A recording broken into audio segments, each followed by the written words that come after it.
Welcome to the Cytokine Signaling Forum Author Interview Podcast.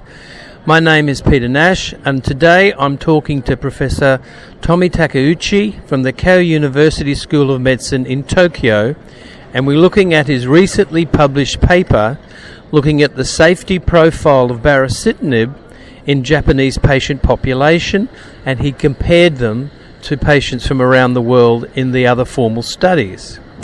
Welcome, Professor Takeuchi, and thank you so much for giving up your time today. Let me start by simply asking you, what was the main objective of this analysis? In this manuscript, we focused on the Japanese population for taking baricitinib in phase 2 and phase 3 clinical trials. That is a total of 5 clinical trials out of 9 average studies for baricitinib. Okay, thank you very much. Can you tell us a little bit how you designed the study? The 5 clinical trials, 1 from phase 2, the 4 from a phase 3. The phase 3 trials include RA Beam, RA Beacon, RA Build, and RA Begin. In addition to those 4, we have one long-term extension study called RA Beyond. So we combine those data into one to look at the safety of baricitinib in Japanese population. Okay, and can you tell us a little bit about the background of why you thought the Japanese population might be different and why it was important to do this study? So far, we have some data that the Japanese patients are much more a larger number of the safety signals, such as herpes zoster or other severe infections. So we would like to know what is the incidence of a severe infection rate or herpes zoster rate or other safety profile in Japanese patients over the global data. Okay, and can you tell us a little bit about the results of your study? Okay. First of all, the adverse events rate and severe adverse events rate is comparable to the other biological agents or JAK inhibitor like tofacitinib. For example, any treatment emergent adverse events rate is 489 patient year. That is 57.4% of the patients experience any adverse events, and also the severe adverse events is like 9.3%, 8,100 patient year, and those A or SA is comparable. A is a little bit higher than the global. SA is comparable between Japanese and the global data. Can you expand a little bit on your feelings about the herpes zoster issue and vaccination in particular in Japan? Is the Shingrix vaccine available? Does anyone use the Zostavax? How do you handle the issue of zoster in Japan? Thank you for your question. First of all, the Shingrix vaccine is not available yet in Japan. So any patient did not receive the Shingrix vaccine. We have a live vaccine. However, we cannot use a live vaccine before using the JAK inhibitor or other biological agents. And the rate of herpes zoster in Japanese population is 6.5%. That is in the global data is 3.2, indicating that twice as much as herpes zoster observed in Japanese population. Any reason that you can hypothesize as to why that might be? That's a very interesting question, but we don't know the exact answer. However, we have some evidence that there is some genetic background having the herpes zoster incidence is higher in Japan and Korea or other Eastern Asian countries. That interestingly, there are 2 SNP associated with Japan, Korean, or other Eastern Asian countries. That one of 2 is very interesting. IL-17 receptor B polymorphism. that is much more susceptible for herpes zoster. But we still don't know that is true for this the population of baricitinib. So we need to confirm that data. Thank you very much for that. And you may not have looked at this in particular, but I wonder if you noticed whether there were an increase in any other viruses. I'm a bit concerned about papillomavirus in younger women and whether we should vaccinate with Gardasil vaccine, or whether you saw CMV or herpes simplex or any other viruses. So far, we didn't see any signal, any signal for viral infection rather than herpes zoster. So those include the CMV or herpes simplex or the EB virus. We didn't see any signal so far. Thank you. I saw that you had a number of cases of interstitial lung disease, and this seems to be, I remember that etanercept had this issue with interstitial lung disease, and even you reported some leflunomide cases of ILD. Do you think the Japanese population is more prone to interstitial lung disease, or do you just diagnose it better than we do? First of all, every drug so far tested in Japanese population, the incidence of interstitial lung disease is higher than the rest of the world.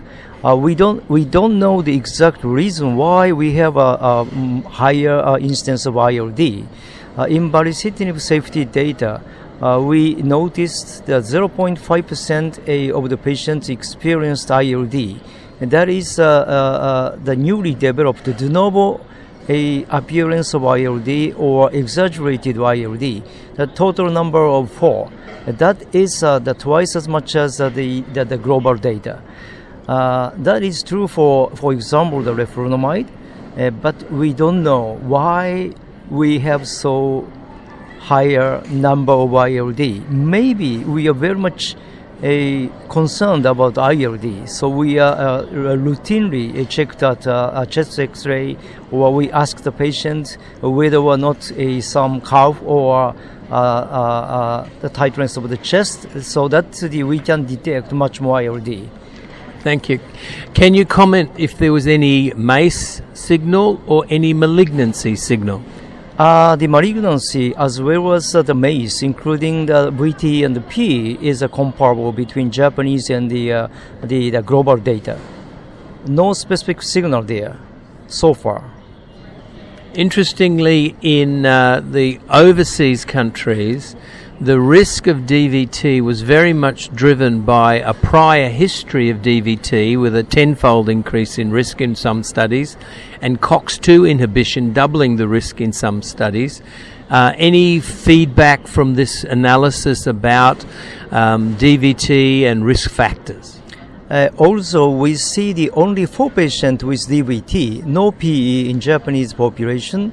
We know that the risk factor for seeing the DVT is one is obesity, the second one is a past history of DVT. We didn't see any signal for COX-2 inhibitor or the other factors. With the Japanese population, correct me if I'm wrong, there is an increase in cancer of the stomach related to, I'm not sure why. Did you see any issue in that regard in this particular study?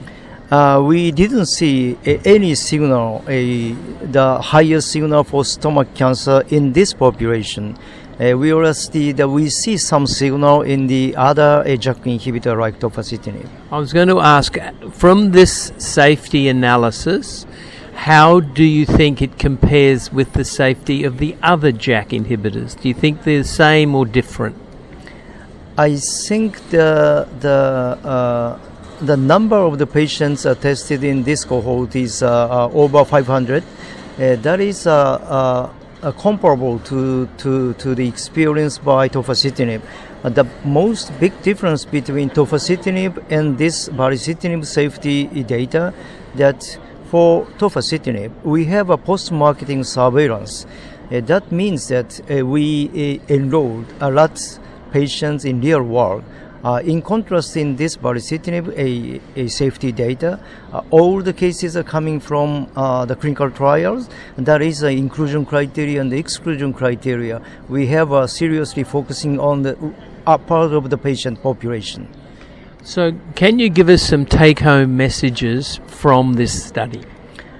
So far, the using baricitinib, JAK1/2 inhibitors, we have a similar safety profile to other JAK inhibitor and to the biological agent. The one exception is herpes zoster, and that is higher than maybe to the biological agent in Japan. That is comparable to tofacitinib maybe. The one thing I forgot to ask you about was tapering, because you've authored a very lovely tapering study.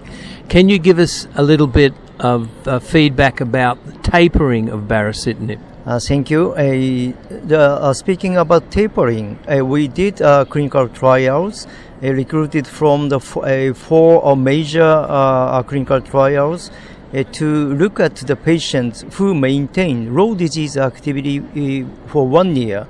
In the additional 3 months, the patients have low disease activity, then randomized to receive a continuing 4 milligram or dose reduction to 2 milligram. There is a statistically significant difference for maintaining low disease activity. The continuing 4 milligram is better than tapering 2 milligram. However, 2/3 of the patients tapering from 4 to 2 have maintained low disease activity.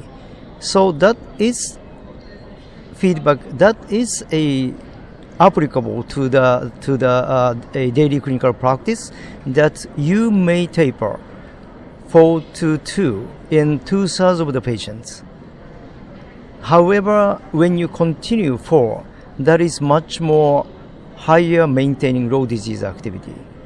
And when you look at the patients who maintain remission, then such a difference between continuing 4 and those stepping down to 2 is a much more near. So when you take a sustained remission, you may taper from 4 to 2. Excellent. And just to clarify, those patients that did flare, were you able to recapture them if you went back to 4 milligrams? The recapture rate is like 70 to 80%. In other words, 20 to 30% of the patient did not recapture by dose increase back to 4. Okay. So thank you very much, and thank you again for your time, Professor Takeuchi. This has been the CSF March Author Podcast. If you'd like to know more about this paper and other papers uploaded to the CSF website this month, there are detailed slide sets are available in the publication sections. Go to cytokinesignaling.com, cytokinesignaling.com. Please subscribe to this podcast on iTunes or other podcast media, and give us some feedback and let us know what you think. Thank you very much. Thank you very much.